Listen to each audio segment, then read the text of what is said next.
అబ్బను ఈ డబ్బా వీళ్ళకెట్ట దొరికిందిరా? మనం పాతి పెట్టింది. అరే ఆ డబ్బా మనదిరా, పైసల డబ్బా. వాము నేను ఏదన్నా ఒకటి చెప్తా. అవునా? సరే, మేము ఒకటి చేస్తాం, మీరు ఇనుర్రి. మీకు కొన్ని పైసలు, మాకు కొన్ని పైసలు, సరేనా? అబ్బా తమ్మి కరెక్ట్ టైంకి వచ్చిరా. ఇక మీరే ఏదో ఒక ఉపాయం చెప్పాలి, అందరం మంచుకుందాం.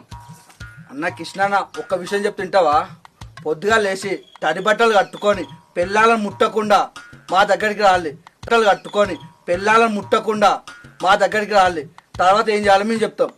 నిజమన్నా, మళ్ళా మడి కట్టుకోవాలి మీ ముగ్గురు పిల్లలు, అది కూడా మర్చిపోకుర్రి.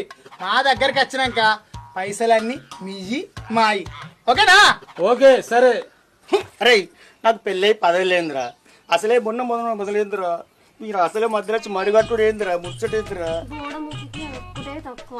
ఫస్ట్ అయితే వాళ్ళు చెప్పినట్టు విందాం, పైసలు వచ్చినాక మన ఇష్టం వచ్చినట్టు చేసుకుందాం.